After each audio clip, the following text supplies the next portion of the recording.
kita. Itu baru halal dan thayyib, ya toh? Jangan produktivitas hari ini lebih baik dari hari kemarin, tapi kesejahteraan dari waktu ke waktu semakin turun. Atau sebaliknya, kesejahteraan kita tuntut dari waktu ke waktu semakin baik, tapi produktivitas semakin tidak baik. Itu yang namanya harmonis dan berkeadilan adalah parameternya adalah apa yang kita berikan kepada perusahaan harus setara dengan imbalan yang kita dapat. Ketika kita memberikan kontribusi besar, maka kita memiliki hak untuk mendapatkan sesuatu yang lebih besar. Kalau kita kontribusinya kecil, malas-malas main gapleh, main gadget doang gitu loh, pengen gaji gede kan nggak adil juga gitu. Tapi ketika kita sudah mandi keringat dengan penuh tanggung jawab, konsekuensinya kesejahteraan harus lebih baik. Tepuk tangan untuk kita. Itu goal yang dikehendaki Undang-Undang 13 2003. Saya tambah berkelan juta. Harmonis, dinamis, berkeadilan dan berkelan. Itu dari agenda. Hari ini kita mimpi untuk itu. Teman-teman, kata dasar itu materi kami sebetulnya agak panjang harusnya. Saya dikasih waktu 3 jam. Saya tadi minta izin ke Pak Sutari, Pak Sutari. Lagi ke belakang lagi nyonya rupanya kontrol terus. Saya minta izin kalau Pak Sutari 1,5 jam karena saya lebih senior, lebih tua, saya harus 2 kali lipat 3 jam. Setara dengan 1 semester gitu kan. Tapi karena waktunya pendek gitu, ya nggak apa-apa 1 jam kita padatkan aja ya. Kita hemat tuh. Hemat. Judulnya ya ada setelah judul saya sampaikan tentang tinjauan. Materi ini ada 4 tinjauan. Yang pertama tinjauan filosofi, yang kedua tinjauan normatif, yang ketiga pengalaman empirik di lapangan, dan yang terakhir catatan-catatan kecil ada sekali lagi sedikit akademis. Sedikit ya sedikit. Karena saya biasa praktisi dan aktivis, bukan seorang ilmuwan gitu.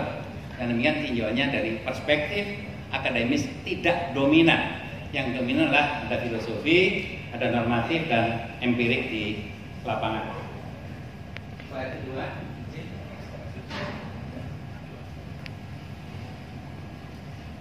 Tinjauan filosofi. Kita tahu bahwa bangsa ini merdeka tepat 17 Agustus 1945. 18 Agustus disahkan Undang-Undang Dasar sebagai konstitusi bangsa. Jadi 17 Agustus merdeka, 18 Agustus diundangkan Undang-Undang Dasar. Semenjak tahun 45 sampai ini hari sudah berapa tahun kita merdeka? 75 tahun ya. Kan merdeka tahun 45. Hari ini tahun 2020. Berarti sudah 75 tahun. Salah satu pasal 20 ayat 2 mengamanatkan kepada kita semua sebagai pelaku hubungan industrial, baik pengusaha, pemerintah maupun serikat pekerja, serikat buruh, ada tanggung jawab konstitusional, ada tanggung jawab moral, tanggung jawab hukum, dan tanggung jawab sosial untuk mengimplementasikan pasal 20 ayat 2. Yang ada 2 substansi. Yang pertama bahwa setiap warga negara berhak atas pekerjaan, dan kehidupan yang layak bagi kemanusiaan. Dengan demikian, hak pekerjaan itu hak warga negara. Dengan demikian maka tugas negara memfasilitasi, menyediakan dan memberikan ruang serta kesempatan untuk mendapatkan pekerjaan. Kalau banyak orang nganggur berarti yang paling berdosa adalah kepala dinas tenaga kerja. Menurut kita. Intinya begitu, setiap warga negara berhak atas pekerjaan. Jadi warga negara punya hak mendapatkan pekerjaan. Yang wajib siapa? Yang wajib memberikan pekerjaan adalah penyelenggara negara. Termasuk sudah itu pengusaha lah, gitu.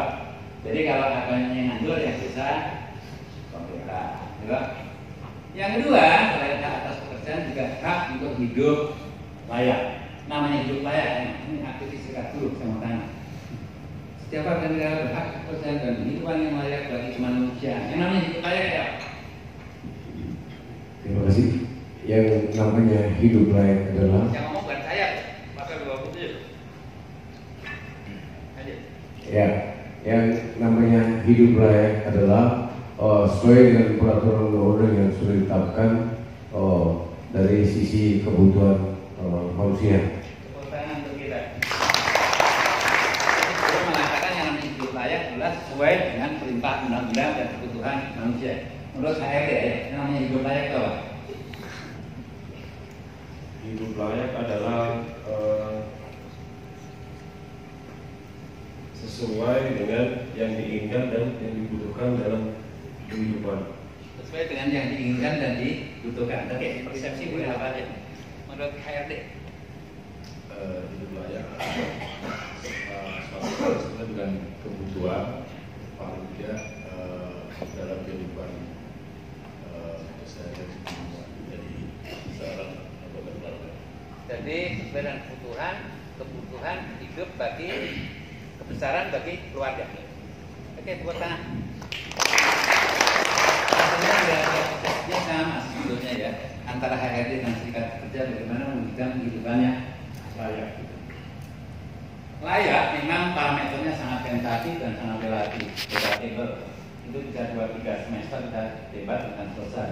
Tapi ada parameter yang 17 dan sekarang kita lebih hafal. Menyatakan bahwa hidup layak itu adalah cukup sandang, cukup pangan, cukup papan, cukup kesehatan, cukup pendidikan, dan cukup bangunan. Dulu parameternya bukan hidup layak, tapi apa Bung Chandra? KFM, kebutuhan fisik minimum.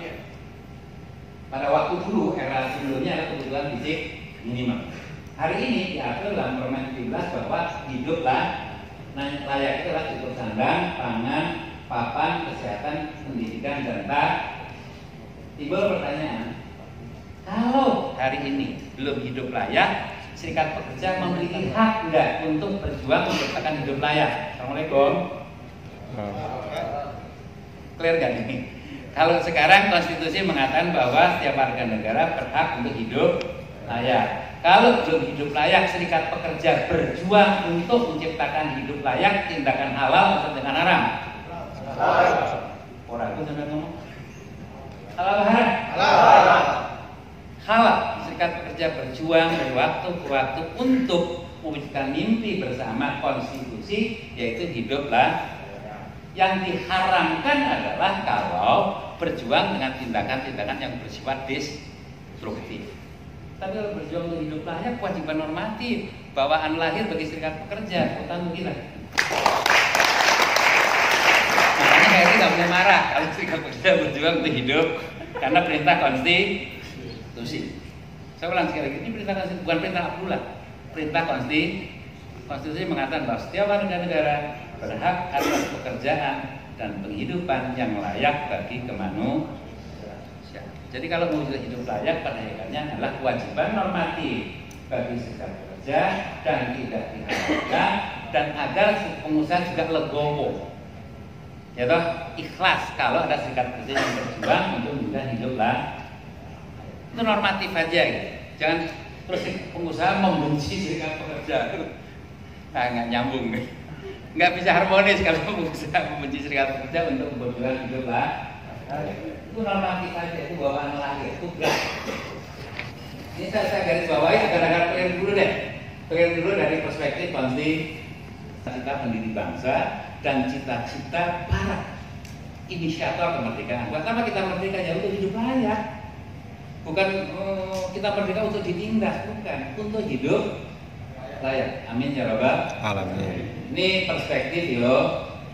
Untuk wujudkan itu semua, kita undang-undang pasal 28 memberikan ruang dan waktu serta kesempatan kepada warga negara untuk berserikat dan berkumpul menyampaikan pendapat baik lisan maupun tulisan. Yang ngomong itu bukan saya, pasti. Jadi orang berserikat itu bukan tindakan haram. Orang berserikat adalah tindakan yang halal. Sangat-sangat universal dan sangat fundamental.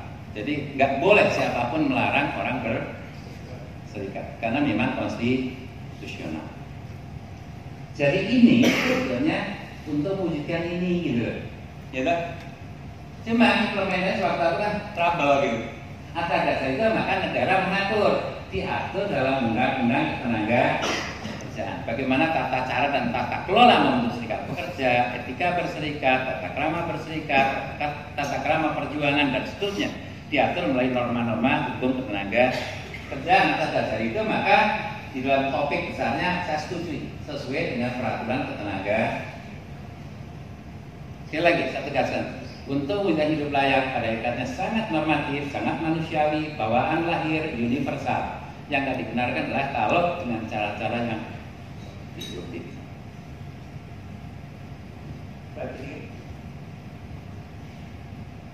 Untuk mewujudkan kehidupan yang layak, maka 3 pelaku memiliki tanggung jawab moral dan tanggung jawab hukum yang sama untuk membangun keselarasan. Siapa itu? Pemerintah, pengusaha, dan asosiasi pengusaha, pekerja dan serikat kerja. Jadi tanggung jawab moral 3 pelaku hubungan industrial inilah untuk mewujudkan cita-cita bangsa, yaitu hiduplah. Kalau ada yang belum terwujud, timbul pertanyaan, question mark-nya siapa yang menghambat untuk hidup layak? Bisa saja faktor pemerintah, bisa saja faktor pekerja, bisa saja faktor pengusaha. Tapi kita nggak usah nyari siapa yang salah, tapi kita ingin membangun keselarasan agar pemerintah, pekerja dan pengusaha memiliki komitmen yang sama untuk mewujudkan kehidupan yang layak bagi manusia. Saya ulang sekali lagi, 3 pelaku inilah yang bertanggung jawab untuk mewujudkan masyarakat Kaltim, khususnya dunia ketenaga kerja, untuk hiduplah layak. Jadi nggak boleh mengharamkan orang memiliki cita-cita untuk hidup layak. Hubungan industrial adalah tadi diangkat hubungan para pelaku proses produksi barang dan jasa yang terdiri kerja pengusaha. Saya menggarisbawahi dilandasi nilai-nilai juga. Saya ulang, assalamualaikum. Salam. Siap nggak untuk jadi mitra HRD dengan serikat pekerja? Kok ragu? Siap nggak membangun rasa kemitraan, saling membutuhkan, ya, bahwa serikat pekerja adalah partnershipnya HRD. Siap nggak HRD? Wajib lah. Karena pelaku hubungan industrial adalah di lapangan adalah HRD, yaitu direktur HRD dengan serikat pekerja. Siap nggak untuk bermitra? Lahir batin itu, betul. Serikat pekerja. Serikat pekerja siap nggak bermitra dengan pengusaha? Luar biasa. Kita serikat pekerja.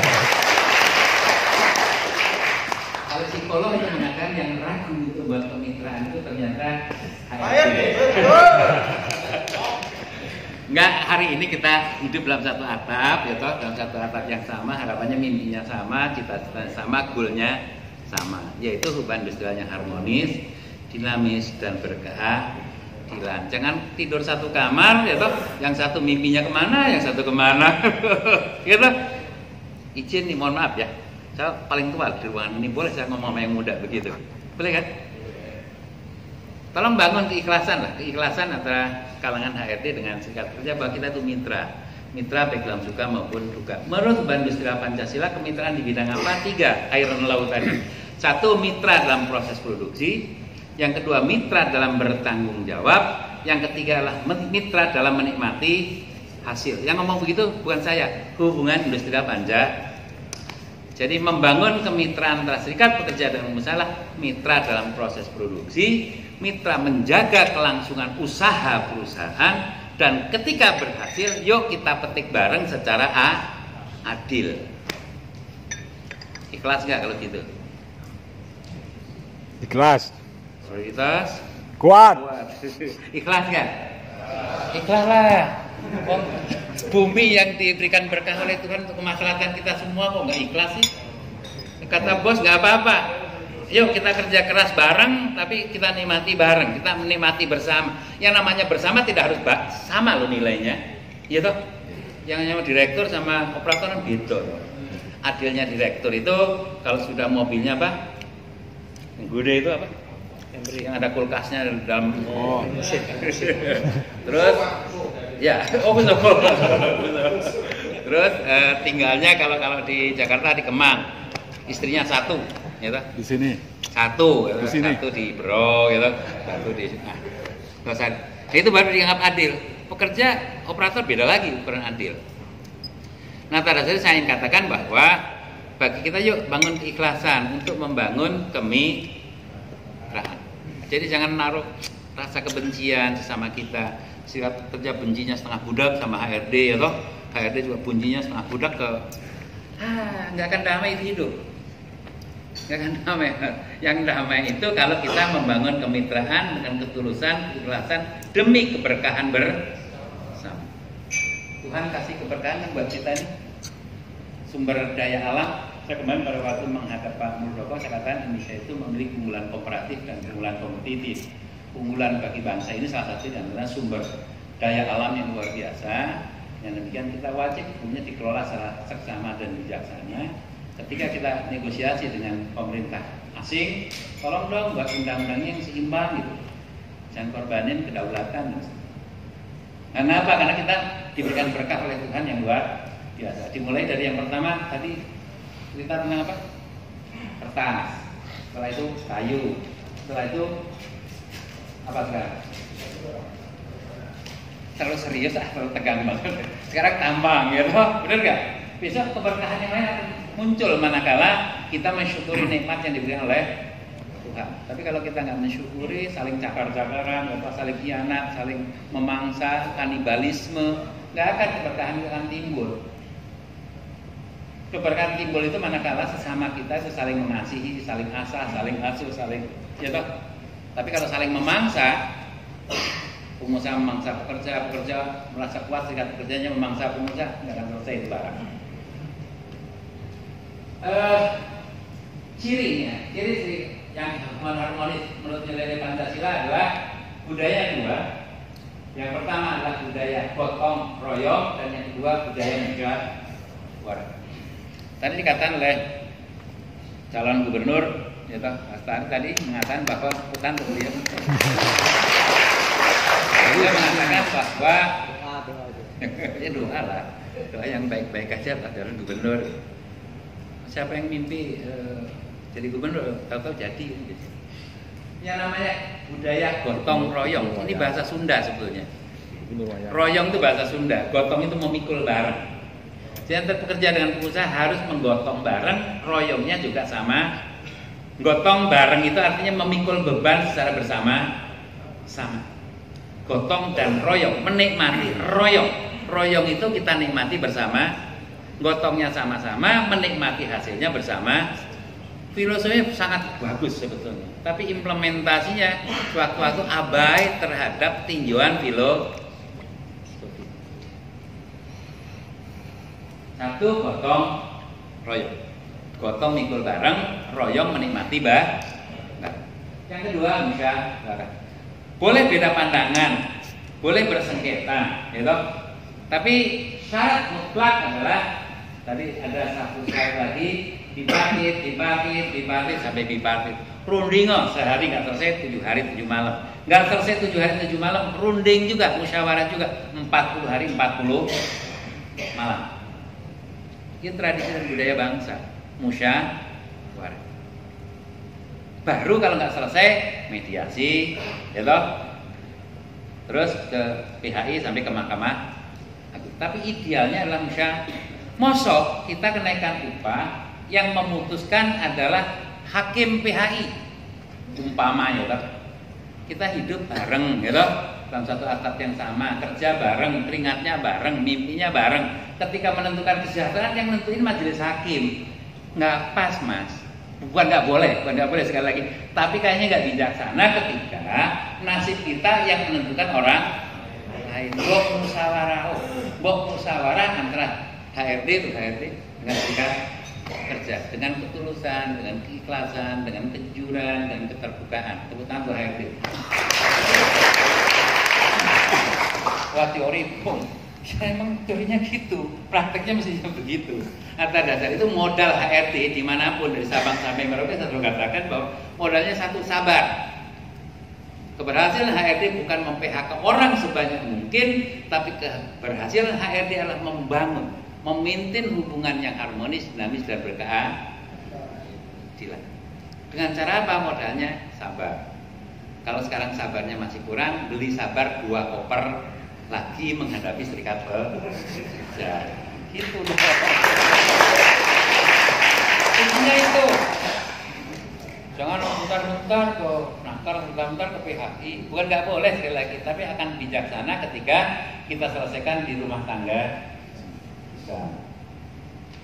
Ini yang dimaksud. Satu, kemitraan dalam proses produksi, membangun kemitraan dalam menjaga kelangsungan usaha, dan ketiga adalah membangun kemitraan dalam menikmati hasil. Jadi menikmati hasil pun sebagai mitra. Yang berikutnya adalah budaya gotong royong, yang berikutnya budaya musyawarah. Ini ciri hubungan industrial berbasis pada berideologi Pancasila. Kalau saya ngomong Pancasila, kan prakteknya orang, prakteknya prakteknya Pak liberal, sosialis atau komunis yang tahu, tapi itu ideologi Pancasila yang ngomong macam itu teorinya. Dia tadi pasti hafal banget utara, karena ini ideologi orang-orang lama seperti kita yang ubanan. Hari ini bicara Pancasila kayaknya agak sedikit gak pas gitu. Tapi sebetulnya kita diajarkan itu. Balik ke slide yang berapa? Mungkin sekitar 5 menit tadi. Itu kan? 5 menit lagi. Ikhlas nggak 5 menit lagi atau 1 jam lagi?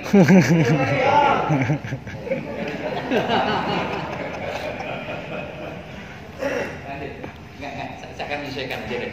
Sesuai dengan permintaan nanti daripada diusir sama dia. Lanjut. Ya, revolusi itu sedikit. Teman-teman, hari ini kita sudah masuk era baru yang kita kenal dengan revolusi industri 4.0. Dunia kita berubah. Pada waktu era sebelumnya adalah era tahun 69 adalah era masyarakat industri, masyarakat agraris, masyarakat petani. Masyarakat petani berubah menjadi masyarakat industri, dengan demikian terjadi perubahan budaya dan tata nilai. Masyarakat petani budayanya adalah satuan musim kemarau, musim ceklek, musim panen, gitu, benar nggak? Musim tangkap ikan, gitu. Musim kawin, musim cerai, mungkin begitu lah. Itu masyarakat agraris. Tapi masyarakat industri kan berubah. Satuannya bukan satuan musim, tapi satuan waktu. Terlambat 5 menit mungkin SP1, terlambat 10 menit SP2. Kurang lebih begitu, itu yang namanya masyarakat industri. Peralihan budaya ini harus diantar oleh apa? Ideologinya apa? Hubungan industrial perang pajak. Nah, hari ini berubah menjadi masyarakat revolusi industri, ideologi itu diabaikan. Dengan demikian maka catatannya hari ini tiada hari tanpa konflik, tiada hari tanpa mogok, tiada hari tanpa demo. Yang ngomong itu ketua umum, karena ketua umum tahu apa yang terjadi dari Sabang sampai Merauke, sekalipun nggak detail. Atas dasar itu maka betapa pentingnya ideologi itu, hubungan antar pekerja, pengusaha dan pemerintah. Sekalipun kita terjadi perubahan, teman-teman, tahun 1998 kita mendeklarasikan sebagai bangsa yang demokratis, dari masyarakat yang partneratistis menjadi masyarakat yang demokratis, dari Pak Harto pindah ke Pak Habibie, Gus Dur dan seterusnya sampai ini hari. Terjadi peralihan budaya yang tadinya partneratistis menjadi budaya yang demokratis yang cenderung liberal. Dari aspek apa? Dari aspek ekolexosbudnya, ekonominya berubah, politiknya berubah, sosial budayanya berubah, gitu. Bidang ketenaga kerja pun berubah. Ketika di luar sana berubah, mau tidak mau tugas kita bersama untuk adaptasi melakukan HRD harus berubah, sikap kerja juga berubah dalam menyongsong perubahan-perubahan yang di luar, dengan tetap menganut ideologi yaitu hubungan industrial Pancasila. Teman-teman, tahun 2010 kita memasuki era baru yang kita kenal dengan ACFTA, Asia China Free Trade Area. Indonesia jumlah penduduknya 260 juta, gaul dengan Cina yang jumlah penduduknya berapa? 1,5 miliar. Benar nggak? Kita gaul. Nah, tahun 2015 kita masuk ke MEA, Masyarakat Ekonomi ASEAN. ASEAN penduduknya tidak kurang 870 juta. 267 gaul dengan 1,5 miliar, gaul lagi dengan ASEAN. Hari ini tahun 2020 kita masuk era baru yang disebut globalisasi. Kita gaul dengan 153 negara. Dengan gaul dengan 150 negara, kalau kita tidak adaptasi perubahan, niscaya kita akan ketinggalan kereta.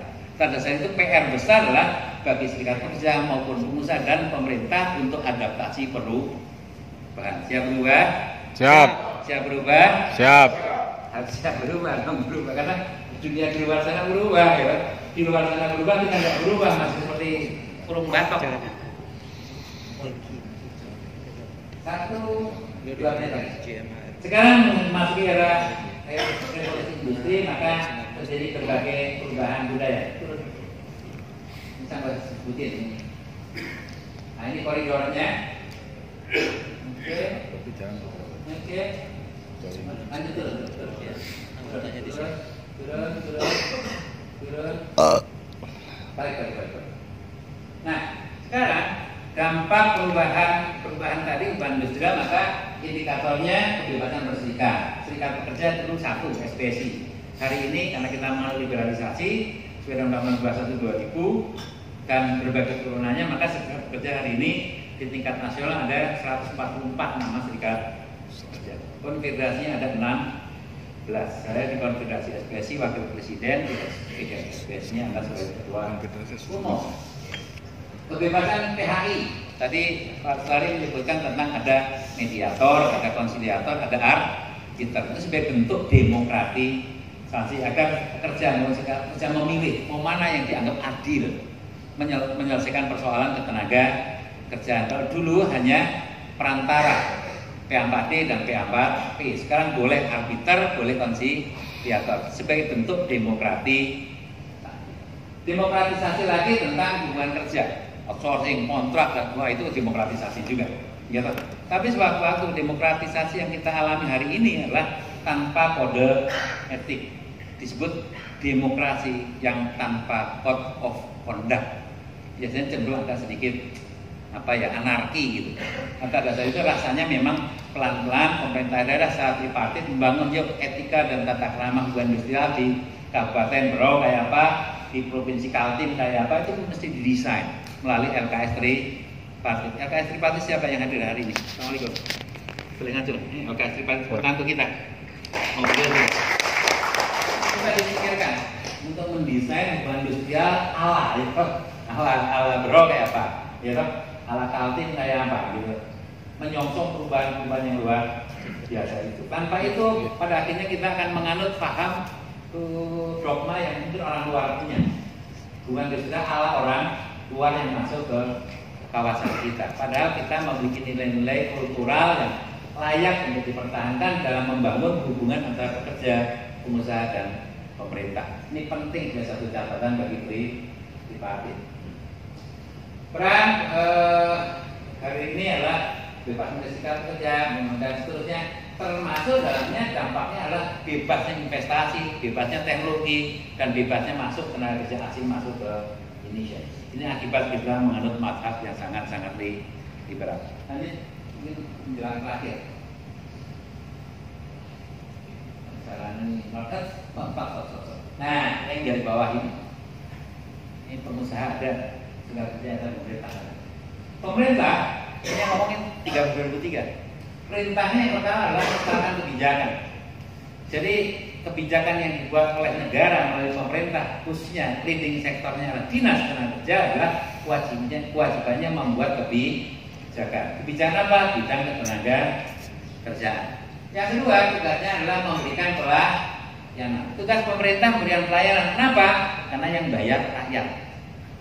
Rakyat bayar pegawai negeri, maka pegawai negeri kewajibannya malah, benar nggak rakyat yang bayar? Betul. Tadi laporannya itu akibat Berau itu kurang lebih 60% APBD, gitu? 60% APBD didapat dari termasuk dalamnya pajak, gitu? Pajak baik PPh badan maupun PPh 21 itu nanti kita. Kemudian maka tugas pemerintah ini memberikan pelayanan. Siapa yang dilayani? Pekerja maupun pengusaha. Yang ketiga, melaksanakan pengawasan, diawasi. Ada hukum ketenagakerjaan, tolong diawasi oleh pemerintah agar taat hukum, agar taat azas. Siapa yang taat azas? Pengusaha taat azas, pekerja maupun serikat pekerja taat hukum. Yang terakhir adalah tugas pemerintah melakukan penindakan terhadap pelanggaran perundang-undangan ketenagakerjaan. Ini tugasnya pemerintah. Yang ngomong itu bukan saya. Undang-Undang 13 2000. Tugas serikat pekerja. Tugas pengusaha dulu nih. Assalamualaikum HRD. Assalamualaikum HRD. Tugasmu yang pertama berundang-undangnya, saya tinjau normatifnya adalah 1. Menciptakan kemitraan. Jadi yang menginisiasi membangun kemitraan dengan serikat pekerja untuk tidak bermusuhan adalah tugasnya HRD. Tepuk tangan untuk HRD. Kalau besok ada HRD yang mengawali permusuhan dengan serikat pekerja, berarti HRD-nya nggak lulus. Mesti kuliah 2 semester lagi. Penting ini. Boleh dong saya sudah ubanan ngingetin yang muda. Yang ngomong itu undang-undang. Jadi yang membangun, menciptakan kemitraan tugasnya tugas pengusaha yang lain apa? Mengembangkan itu bawaan lahir. Bawaan lahir tugasnya pengusaha mengembangkan Sekarang pabriknya umpamanya 1000 hektar, pengen 2000 hektar biasa itu. Bawaan lahir. Zaman Nabi Adam sampai Pak Adam Malik almarhum sama aja karakter pengusaha begitu, mengembangkan Yang ketiga adalah memperluas lapangan pekerjaan, tugasnya pengusaha melalui HRD. Yang keempat adalah memberikan kesejahteraan kepada pekerja atau buruh secara terbuka, demokratis dan berkeadilan. Gak usah diminta, berikan kesejahteraan itu kepada pekerja. Terutama HRD. Jangan di demo dulu baru dikasih kesejahteraan. Ini pesan. Nih. Tahu nggak baca lagi undang-undang. Betul, tugasnya itu, tugas HRD adalah memberikan kesejahteraan kepada pekerja garis miring buruh secara terbuka, demokratis dan berkeadilan.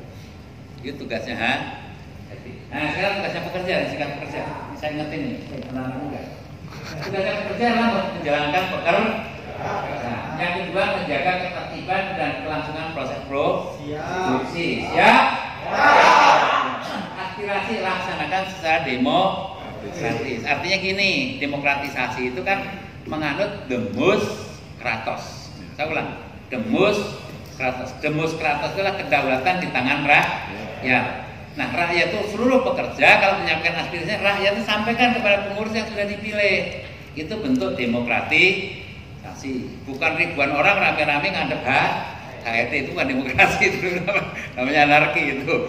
Namanya demokrasi adalah anggota sampaikan kepada pengurus yang sudah dipilih secara demokratis, pengurus itulah yang menyampaikan kepada HRD.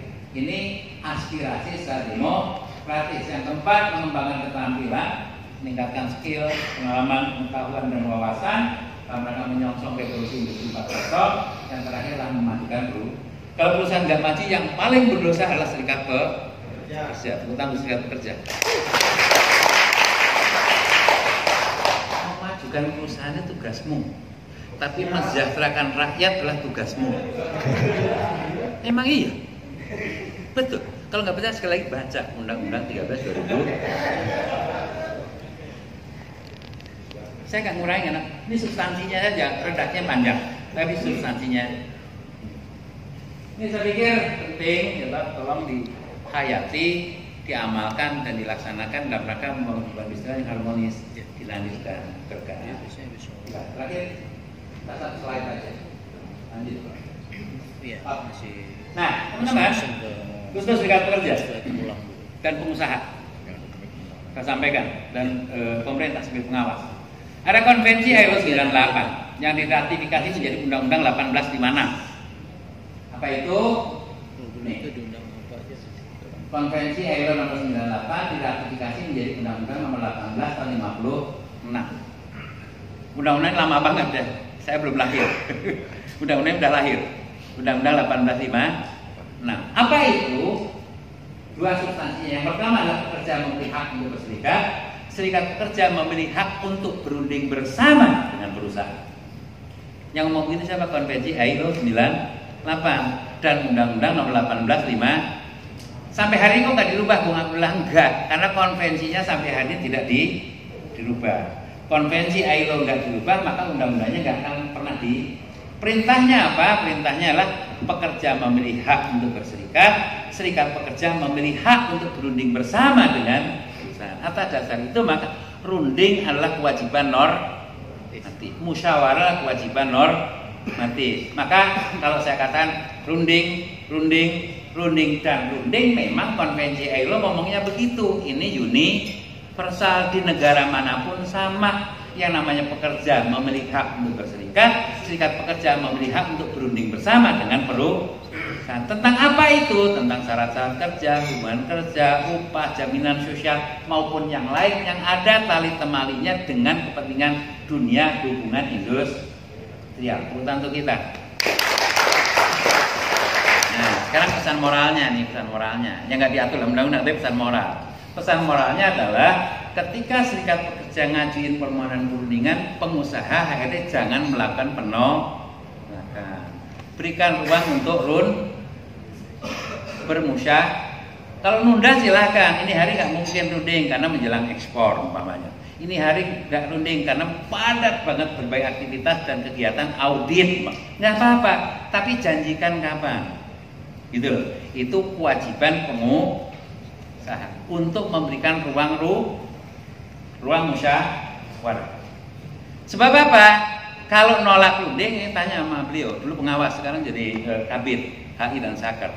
Kalau pengusaha nolak runding, durasi waktu 14 hari, penolakannya secara terang-terangan nggak mau runding, maka muncul hak mogok yang bersifat sah. Apabila 2 kali membuat syarat tertulis, tercatat, ada bukti, dan ditolak oleh pengusaha. Atas dasar itu, maka serikat pekerja memberi hak untuk melakukan mogok yang sah. Tuntutan untuk serikat pekerja. Tapi bukan itu maksudnya. Maksudnya tolonglah yani, gitu, runding, gitu. Mogok yang satu apa? Syaratnya 3. 1, ditolak runding. Yang kedua, nyata-nyata perusahaan melanggar normatif. Yang ketiga adalah mengalami perundingan, mengalami jalan buntu. Kalau itu terjadi baru kita mogok sah. Kalau di luar itu kalian mogok, namanya mogok tidak sah. Atas dasar tugas pengusaha untuk melayani runding, ya toh. Runding sehari nggak selesai 2 hari, saya katakan 2 hari nggak selesai, 7 hari 7 malam runding gitu. Itu kewajiban normatif bagi HRD dan kewajiban normatif bagi serikat Tapi spirit runding itu saya nggak dibawahi. Filosofi runding dan filosofi musyawarah agak beda. Tinjauan filosofinya ya. Yang namanya runding itu biasanya saling meminta. HRD meminta, serikat pekerja meminta. Nanti pemerintah minta sing jaluki sopo. Yang diminta siapa? Serikat pekerja minta, pengusaha minta. Seyogyanya runding itu dirubah menjadi musyawarah. Karena Pancasila mengatakan adalah kerakyatan yang dipimpin oleh hikmat kebijaksanaan dalam musyawarah. Nek musyawarah itu bukan runding. Musyawarah itu spiritnya adalah saling memberi. Saya ulang sekali lagi. Berunding saling meminta, kalau musyawarah saling memberi. Nah, proposalnya sederhana nih sebetulnya konsepnya. Konsepnya sederhana. Serikat pekerja kalau maju musyawarah sama perusahaan buat konsepnya adalah meningkatkan produksi, produktivitas, efisiensi, meningkatkan tanggung jawab. HRD bawa proposal meningkatkan kesejahteraan lahir dan batin bagi pekerja dan keluarganya gitu loh. Konsepnya mesti gitu. Setuju nggak kira-kira? Mohon maaf Pak, mungkin 5 menit terakhir lagi. Setuju nggak kira-kira? Proposalnya proposal memberi. Jadi nawaitunya dari rumah, aku niat ke pabrik untuk memberi. Memberi apa? Kepastian kerja, kelangsungan kerja, ketenangan kerja, dan kesejahteraan pekerja baik lahir maupun batin. Jadi jangan dari rumah niat ke pabrik, niat ke industri, wah aku PHK orang, mau outsourcing orang, mau scourging orang, dosa itu. Ya toh? Benar nggak? Teman-teman juga niatnya dari rumah adalah memberikan produksi, meningkatkan produktivitas, meningkatkan efisiensi, dan meningkatkan kualitas tanggung jawab demi kelangsungan usaha Kalau siap berubah semacam itu, insya Allah mimpi kita bersama bukan istilah harmonis, dinamis dan berkeadilan kita akan mampu wujudkan secara bersama. Makanya, assalamualaikum warahmatullahi wabarakatuh.